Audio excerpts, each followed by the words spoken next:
In this tutorial, we're going to learn how we can do independent sample t-test in SPSS. Independent sample t-test is also called two-sample t-test, and it is trying to test that whether the mean of group 1 is equal to mean of group 2. Typically, these two groups should be separate groups. What do you mean by saying that? So for instance, you're testing like whether women and men are different at a certain measure. For instance, their writing score whether are the same. So female student and male student, whether they have the same writing score or reading score. But it's not necessarily we always testing like people. We can also testing like some items, objects.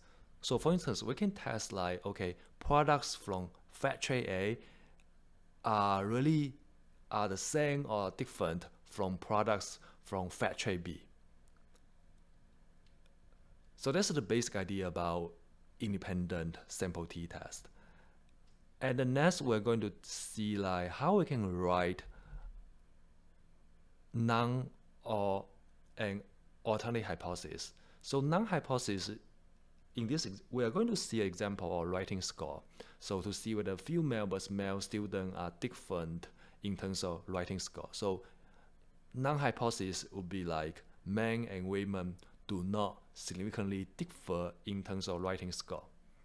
Alternate hypothesis, you just remove the not and saying that men and women do significantly differ in writing score. So that's how we can write Null and alternative hypothesis. Now we're going to shift to SPSS to see how we can do that. As we come to the SPSS, and we can see that this is a writing score, and this is the gender dummy. So we call it 1 is female. You see that 1 is female, 0 is male. So we create a dummy coding column at the most right hand side.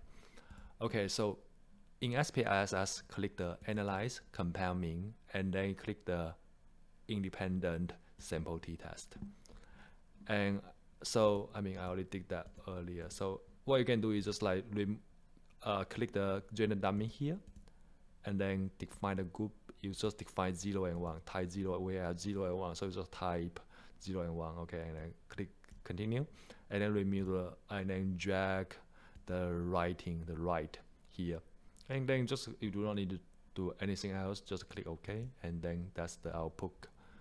So this is the output. Basically you can see this as well, basically they're the same. I just did, when before this exercise, I did some practice here.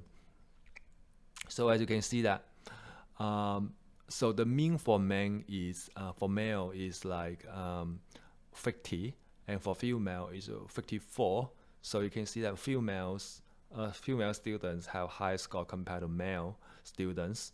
The question becomes that whether these differences, these two means are significantly different. Then that is the function of the independent sample t-test. Try to see whether the differences whether is significant or not. So as you can see that notice that there are basically two tests.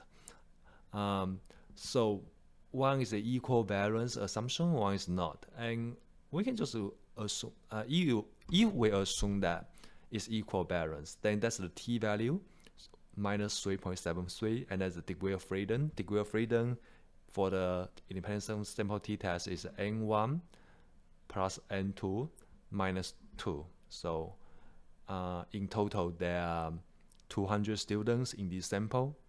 So you will come to the SPSS, we can see that there are 200 rows of data.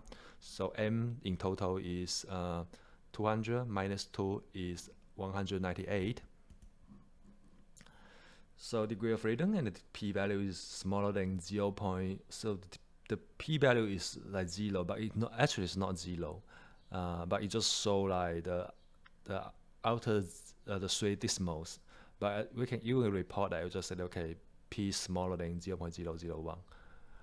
Okay, so I have prepared a report. I'm going to show you how you can report this finding.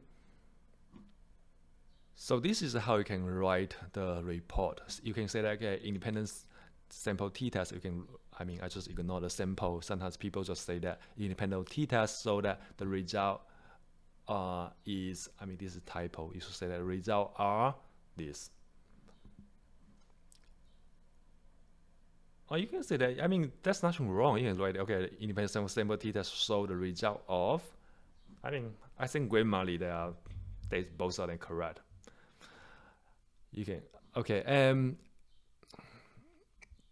and this will reject the null hypothesis. We conclude that men and women significantly differ in writing score.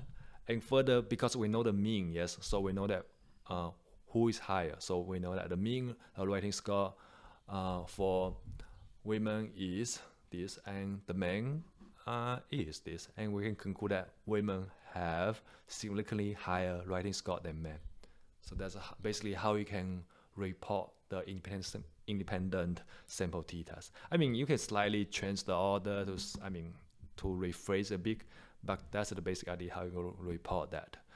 Okay, thank you for watching. You find this tutorial useful, please like this video and also consider subscribing to the channel. See you in next tutorial.